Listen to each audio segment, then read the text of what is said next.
PAP.fr, première plateforme immobilière sans commission, présente Sud Radio, on parle IMO.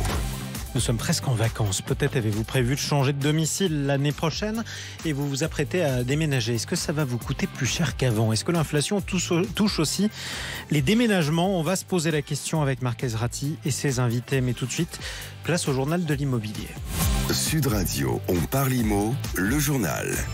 Avec gardienrecrute.com, le site de recrutement 100% gratuit dédié aux gardiens et employés d'immeubles. Et on démarre ce journal, Marc Ezrati, avec une société qui vous propose de devenir propriétaire d'une résidence secondaire à des prix très compétitifs.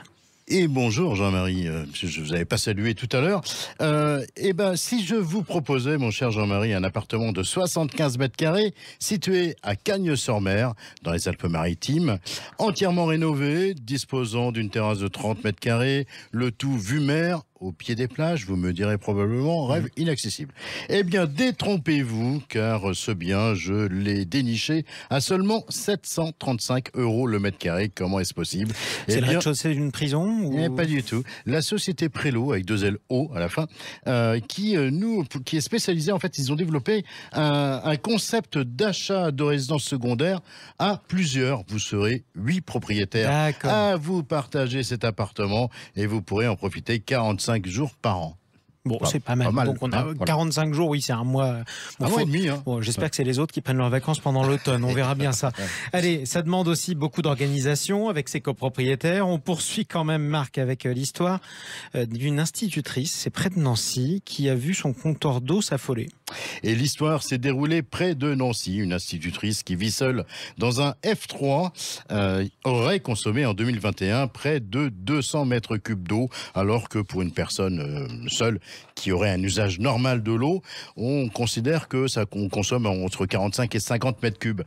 La locataire prétend ne pas comprendre, ne possédant ni jardin, ni piscine, ni même une voiture qu'elle laverait tous les jours. Selon elle, le compteur d'eau se serait détraqué. Le propriétaire a donc fait vérifier l'installation. Il a fait faire une recherche de fuite, mais tout ça s'est avéré totalement normal. Reste que le mystère reste entier. 200 mètres cubes, c'est pas loin de 700 litres d'eau par jour. 700 litres d'eau et une douche, c'est combien d'ailleurs, on se rappelle? Ça fait, j'ai calculé, ça ferait deux baignoires par jour, 4 douches et 2 machines à laver. Sans compter le budget des canards en plastique. Allez, on termine, Marc, avec l'annonce que vous avez sélectionnée cette semaine chez notre partenaire Gardien Recrute. Et cette semaine, c'est une résidence située à Vincennes, dans le Val-de-Marne, qui recherche un gardien ou une gardienne d'immeuble qui aura pour mission l'entretien des parties communes et la gestion des ordures ménagères. Pour ce poste en CDI, le salaire sera de 1 300 € par mois. Un logement est également prévu. Vous retrouverez cette annonce sur gardienrecrute.com. Merci beaucoup, Marc Ezrati. Tout de suite, place à Céline Chahi. Bonjour Céline Chahi, rédactrice en chef à Maison et Travaux. Bonjour Marc, bonjour à tous. Comme tous les samedis, j'accueille Katia Léal. Bonjour Katia. Bonjour Céline. Vous êtes responsable communication de Mon Expert Rénovation Énergie. Alors aujourd'hui, une question simple mais cruciale. Comment garder sa maison fraîche en été? Avez-vous des solutions miracles, Katia? Bien sûr, il y a déjà la climatisation et le ventilateur, mais on peut faire autre chose. On peut aussi intervenir sur le rafraîchissement de son logement sans installer d'équipement. On commence par fermer les fenêtres et les volets toute la journée. On installe des volets roulants ou des persiennes. Leurs lames permettent de réguler la chaleur tout en laissant passer la lumière. On aère à la tombée de la nuit et très tôt le matin, quelques minutes. On végétalise son extérieur, balcon, terrasse ou jardin, on y va à fond. Mieux qu'un carrelage qui renvoie beaucoup plus de chaleur. On arrose ses plantes le soir pour rafraîchir l'air ambiant.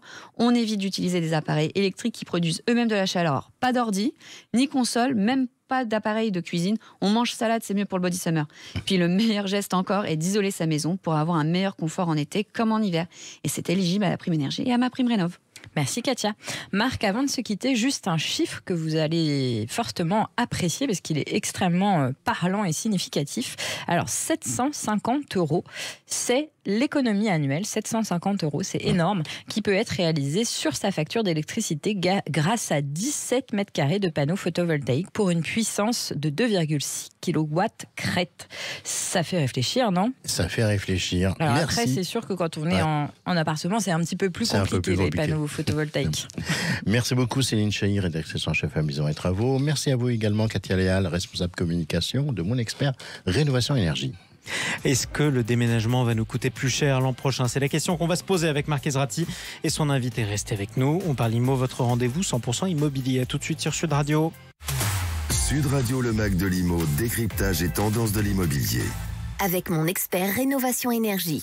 Le retour d'On parle IMO, votre rendez-vous 100% immobilier. On est ensemble jusqu'à 10h sur Sud Radio en compagnie de Marc Ezrati. Tout de suite, le Mac de la semaine en compagnie de notre invité qu'on accueille avec plaisir, Frédéric Dorso, qui dirige la société Mioto Déménagement, vice-présidente de la Chambre syndicale du déménagement, avec elle on va voir si déménager en 2022 ne va pas coûter plus cher qu'avant. Bonjour à vous, en tout cas Frédéric Dorso. Bonjour. Et soyez la bienvenue sur Merci. Sud Radio. Marc Ezrati. Bonjour Frédéric. Alors, dans le contexte actuel, on la connaît, guerre en Ukraine, inflation, est-ce que déménager ne va pas coûter plus cher en 2022 ? On parle d'une augmentation assez forte quand même. Eh bien si, malheureusement, on constate partout en France une hausse de 15 à 30% du coût d'un déménagement de particuliers. La raison de cette hausse est due à une flambée des prix de l'énergie et des matières premières essentiellement. Les deux origines principales de cette flambée sont la première, la pandémie de la Covid-19, vous l'imaginez bien, avec les conséquences économiques des confinements dans le monde entier, la paralysie des approvisionnements, l'arrêt total, puis la reprise forte des activités, et maintenant la guerre en Ukraine qui engendre des blocus et des spéculations sur l'énergie. Alors, dans le détail, qu'est-ce qui impacte le plus cette augmentation ? On parle des prix des cartons, du papier bulle, on en a parlé ici dans l'émission. Il y a autre chose qui impacte cette augmentation, je ne sais pas moi, le carburant, l'augmentation du SMIC par exemple ? Alors oui, tous ces paramètres sont à prendre en compte. En reprenant dans l'ordre, bien évidemment, les fournitures sont énormément touchées par la hausse tarifaire. Nous constatons des augmentations complètement démesurées, du jamais vu. Quelques exemples, le carton, qui est quand même l'outil essentiel pour un déménageur. Alors les usines utilisent du gaz et la pâte à papier provient d'Asie, donc on constate une augmentation de 50 à 80%. Le scotch fabriqués à base de pétrole, augmentation 50 à 100% parfois. Les housses à matelas, le papier bulle, composé aussi de pétrole, 25-30% plus cher. Et pour le carburant, vous le savez bien, la hausse de plus de 20% engendre un coût kilométrique, donc qui est répercuté sur le coût du déménagement pour le client. Mais trois autres paramètres également très importants dont vous parliez à l'instant sont à rappeler. L'augmentation du SMIC, un peu moins de 6%, le manque de main-d'œuvre dans le secteur, malheureusement, et les difficultés également à se fournir en utilitaire de transport, en neuf comme en occasion. Alors, dans un récent sondage réalisé par nos amis de l'IFOP, on découvre que 26% des Français ont ou souhaitent déménager en 2022. Dans une autre étude parue cette fois-ci par Opinionway, 59% des Français qui ont l'intention de déménager cette année sont motivés par la hausse justement du carburant pour ce qui les concerne. Le pouvoir d'achat, c'est donc la motivation numéro 1 des Français pour déménager ? Oui, alors la tendance à quitter les centres-villes pour les ménages les plus modestes existait déjà bien avant la crise sanitaire, mais le phénomène s'est accentué avec la généralisation du télétravail. Vous connaissez ce mot que tout le monde emploie à tout bout de champ. Donc sauf qu'on peut pas télédéménager malheureusement. Ouais, c'est ça. Donc cette évolution est facilitée par la part importante des entreprises qui ont su s'adapter face à l'accélération de ce phénomène et ainsi répondre à leurs difficultés de recrutement. Environ 2 millions de salariés du privé ont déménagé l'an dernier. On note une plus grande tendance à déménager à moins de 100 km et sans changer de travail. Environ 3% des salariés ne changent pas de travail. Et c'est encore plus flagrant en Île-de-France. Là, nous constatons une augmentation de près de 34% des départs de Paris. C'est énorme. Les grandes couronnes périurbaines sont les grandes gagnantes de cette fuite des centres-villes par des salariés à la recherche d'un meilleur équilibre entre vie professionnelle et vie personnel. Frédéric, on a parlé donc de la hausse des charges pour vos entreprises, mais il y a encore plus grave certainement le manque de main-d'œuvre. Vous en aviez parlé tout à l'heure. Le secteur offre pourtant des milliers d'emplois et pourtant vous avez du mal à recruter. Alors qu'est-ce qui pêche ? La pénibilité du métier, les salaires, les conditions de travail ? Alors, oui, la fréquence du déménagement. Alors, qu'est-ce qui pêche? La fréquence du déménagement passe un petit peu dans les oublis. Hein. Le citoyen déménage en moyenne une fois tous les 10 ans. Donc, la présence à l'esprit de ce métier n'est pas présente. On oublie le déménagement. Le déménagement est fortement apprécié lorsqu'on en bénéficie et il retombe rapidement dans l'oubli. Il est vraiment regrettable que les métiers du déménagement ne sont pas valorisés à la hauteur de leur intérêt et leur qualité, parce qu'ils sont souvent dilués dans le très important secteur du transport qui les occulte. On confond toujours transport et déménagement, alors que ce sont deux métiers complètement différents. Si les jeunes savaient les attraits du métier du déménageur, ils le choisiraient massivement. Malgré donc de nombreux professionnels du déménagement interviennent dans les collèges pour faire découvrir ce métier du déménageur et les métiers qui existent dans le milieu du déménagement. Alors on pense au gros bras, au déménageur, mais il y a d'autres métiers dans le déménagement. Alors, il y a d'autres métiers. Oui, alors je vous invite d'ailleurs à consulter une vidéo sur les atouts du métier qui est en ligne sur le site de la Chambre syndicale du déménagement et les réseaux sociaux. Il y a également des influenceurs qui se sont pris au jeu pour parler du déménagement et ça, nous constatons vraiment de très bons effets derrière. Il faut savoir que le secteur du déménagement propose plus de 2000 offres d'emploi chaque année quand même. Ce sont près de 1300 établissements, dont 70 entreprises, 70% de TPE qui offrent une large gamme d'emplois, déménageurs, chefs d'équipe, contremaître, commercial, directeur d'exploitation, secrétaire, assistante de direction. Le choix est très très large. Tiens, parlons un peu d'argent. Combien ça gagne un déménageur aujourd'hui ? Alors, selon le rapport OPTL 2021, la rémunération brute moyenne annuelle dans le secteur du déménagement est d'environ 30 000 euros bruts, soit environ 23 000 euros net. Les grilles de salaire ont été augmentées par une convention passée avec les entreprises adhérentes de la Chambre syndicale du déménagement, mais la raréfaction de la main-d'œuvre amène également les entreprises qui le peuvent à proposer des salaires plus attractifs et elles sont très nombreuses. Donc vraiment, les salaires augmentent pour les déménageurs. Et concrètement, d'ailleurs, il y a beaucoup de postes à pourvoir. La pénurie de main-d'œuvre est importante chez vous ? Énormément. Déjà parce que c'est très peu connu et ça ne donne pas forcément envie le déménagement alors que c'est un métier. On se dit que c'est très fatigant. riche. On a les souvenirs des déménagements de nos amis quand on était étudiant. On l'a C'est ça, mal au dos. Je ne recommencerai jamais, mais c'est très riche, de très belles rencontres, très diverses et c'est très intéressant. Et puis ça vous donne un beau corps pour l'été en plus, à force de soulever un petit peu. Également, oui. Marc Ezrati. 32%. Ça, c'est encore un chiffre qu'on a trouvé dans le sondage IFOP. 32% des Français comptent faire appel pour leur déménagement à un professionnel. Ça fait pas beaucoup, 32%. Non, c'est vraiment encore trop peu. Le secteur est malgré tout en croissance quand même depuis une vingtaine d'années, puisqu'on essaie de communiquer de plus en plus. Et les gens font de plus en plus facilement appel aux déménageurs. Ils en ont besoin et ne le regrettent pas. Alors, qu'est-ce que vous dites du coup à ceux qui nous écoutent ce matin sur Sud Radio et qui hésitent à passer par un professionnel pour déménager ? Alors, je leur recommande vivement de faire appel à un déménageur professionnel. Pourquoi ? Déjà, cela permet de bénéficier de son expertise et de son vrai savoir-faire, puisque c'est un vrai métier. De plus, faire appel à un déménageur spécialisé, ça assure un gain de temps considérable. Nous en parlions avant l'émission. C'est très très très rapide un déménagement pratiqué par des déménageurs experts. Le déménageur professionnel, il maîtrise parfaitement les techniques de manutention et de protection. C'est donc quand même la garantie d'un travail soigné. Il n'y a pas de casse. Voilà. Il n'y a pas C'est de important. casse, rarement. Merci. Exactement. Et merci Frédéric Dorso d'être passé par les studios de Sud Radio ce matin. On le disait tout à l'heure, il y a des milliers d'emplois dans la profession qui cherche preneur. Il y a un site, Job Déménagement, tout attaché au singulier.fr. Il y a un autre site pour déménager facilement, c'est déménager- pratique.fr, déménager ER-du6 pratique.fr.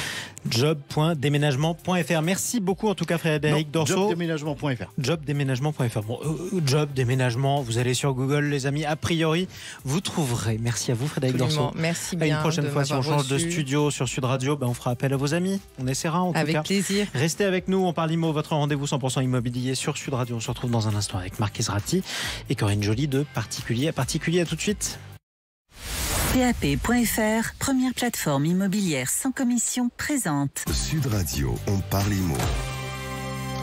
Votre rendez-vous 100% immobilier sur Sud Radio avec Marc Ezrati et avec Corinne Joly, présidente de Particulier PAP.fr. Bonjour à vous Corinne. Bonjour. Marc Ezrati. Bonjour Corinne Joly. L'été rime avec vacances, mais aussi avec déménagement. Et la haute saison du carton approche à grands pas. Et oui, il faut savoir en France qu'un déménagement sur 2 se fait entre juin et septembre, donc on est bien dans la haute saison. On ne sait pas encore si on va battre le record de l'an dernier, mais tous les ans, de toute façon, c'est la haute saison parce qu'il y a, c'est normal, beaucoup de familles avec enfants qui veulent que déménager avant septembre pour la rentrée scolaire. Donc ce sera comme tous les ans, une grosse saison. Ok. Corinne, qu'est-ce qu'on peut dire à ceux qui nous écoutent ce matin sur Sud Radio et qui s'apprêtent à déménager pour ne pas qu'ils stressent trop ? Alors c'est vrai qu'un déménagement c'est stressant parce qu'il y a beaucoup de détails à gérer et donc mon conseil, et là vous allez dire comme d'habitude, c'est de s'organiser en amont, d'anticiper quoi. Je sais, je vous le dis à chaque fois, mais c'est vrai, oui. Il faut anticiper. Il y a quand même le rush et le sprint dans les 3 derniers jours et c'est normal. Ah bah c'est parce que vous n'anticipez pas. Moi, voilà. Donc il faut s'y prendre en amont, voilà. Prenez exemple sur Marc. Plus vous y prenez en avance, moins vous aurez de stress le jour J. Voilà, si vous y prenez à la dernière minute, c'est la configuration la plus stressante. Donc je sais que c'est chiant, mais plus vous y prenez tôt, mieux ça ira. Tiens, justement, Corinne, tout à l'heure, on en parlait avec Frédéric Dorso. Vous pouvez nous rappeler la répartition entre les déménagements qu'on fait seul ou avec un pro ? Alors, ça a été évoqué tout à l'heure, 32% des Français veulent passer par un professionnel, donc ça fait quand même plus des 2/3 qui vont déménager tout seul. Et c'est vrai que déménager tout seul, c'est encore un peu plus stressant. Il faut louer une camionnette, avoir des amis disponibles, prévoir des bières, avoir de la des nourriture. Amis fiables, là, surtout. Ceux qui disent qu'ils seront là, qui ne sont pas là le jour J quand il y a un lave-vaisselle à porter. Pour moi, il faut prévoir des bières et de la nourriture pour les motiver, et des pizzas, donc ça c'est le rituel. Quand on passe par un professionnel, on n'est pas obligé d'acheter des bières du coup. Là, soit vous le faites en mode économe et vous vous contentez de réserver une équipe avec une camionnette, soit vous voulez vraiment pas vous en occuper, c'est le moins stressant, et vous demandez une prestation clé en main avec une entreprise qui fait vos cartons, emballe votre vaisselle, tout ça. Et là, honnêtement, c'est quand même assez peinard. Alors, c'est sûr, c'est plus confort, mais c'est aussi plus cher. Alors déjà, il ne faut pas négliger les coûts quand on déménage soi-même. Ça coûte aussi de l'argent. Par exemple, la location d'un camion ou d'une fourgonnette, c'est obligatoire. Le prix va dépendre du volume à déménager. Par exemple, pour un appartement de 2 pièces, ça va en général de 12 à 30 mètres cubes à déménager. Il faut choisir votre camion et une camionnette de 10 mètres cubes, par exemple, ça se loue autour de 70 € la journée. Je vous conseille également de louer un diable. C'est comme ça aussi qu'on garde ses amis, en évitant de leur fracasser le dos sur un déménagement par 38 degrés. Donc voilà, louez le diable. Et puis vérifiez aussi que vous êtes couvert par votre multirisque habitation pour votre déménagement. Ou alors souscrivez une assurance spécifique parce que vos amis, ils peuvent casser des trucs. Ils peuvent se casser aussi quelque chose. Et se casser quelque chose. Et si on veut passer par une entreprise de déménagement, ça coûte combien ? Là, tout dépend du niveau de service que vous prenez. J'ai évoqué les formules clés en main dans lesquelles le déménageur fait tout. Mais il y a aussi des formules plus économiques où le professionnel ne s'occupe que du chargement, du déchargement et du transport. À vous, dans ce cas, de faire les cartons, déballage, montage, démontage et remise en place des meubles. Là aussi, ça dépend aussi du volume. Mais en gros, pour un déménagement de 50 km, oui, ça dépend de la distance aussi. Et pour 20 mètres cubes, c'est-à-dire à peu près un 2 pièces encore, il faudra compter entre 800 et 1600 € selon la formule minimale ou clé en main. Et est-ce qu'il y a une astuce pour faire baisser un peu la note ? Eh ben, il y en a une, mais elle va pas aider beaucoup les auditeurs qui déménagent cet été. parce que c'est de pas déménager l'été. Voilà, merci Corinne pour ces conseils pratiques. Non, oui, c'est vrai que forcément l'été c'est le plus cher. Attendez Noël, quoi. Non mais exactement, plus vous déménagez à une période où personne ne déménage, plus vous pourrez obtenir un meilleur tarif mais là en été c'est très compliqué de négocier, tout le monde déménage en été. Et comment on fait pour choisir son déménageur ? Alors on s'y prend tôt, environ 2 mois avant la date de votre déménagement par exemple, donc là ça commence à être assez short pour ceux qui déménagent en juillet. Pensez à faire établir plusieurs devis. Les entreprises envoient à votre domicile un conseiller en déménagement pour repérer les lieux, les accès, évaluer le volume, envisager éventuellement le recours à un monte-charge, et ça c'est un surcoût. Il y a des déménageurs indépendants, d'autres sont affiliés à la chambre syndicale ou à la fédération des déménageurs, ça peut être rassurant.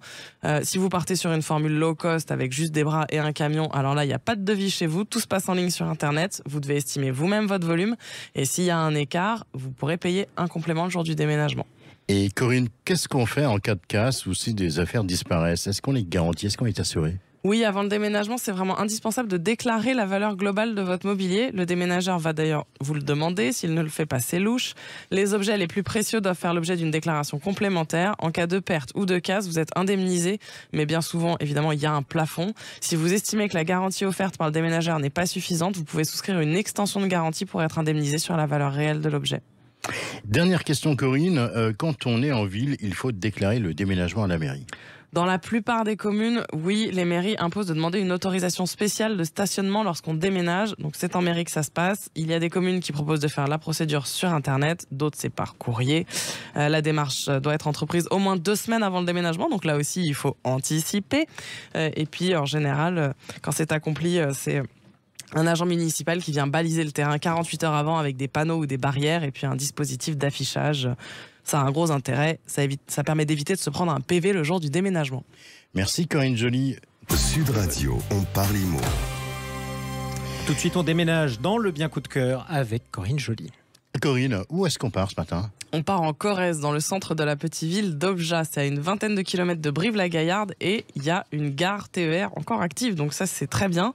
On est au vert, mais on a quand même un minimum de services. Et puis, il y a une école sur place, un collège et des commerces. Donc, accessible quand même. Et qu'est-ce que vous avez déniché sur PAP à Obja ? Une très belle maison, évidemment. Il s'agit d'un ancien moulin qui a été entièrement restauré. Donc, c'est vraiment charmant. Il y a une rivière qui coule au pied de la maison. La maison est surélevée.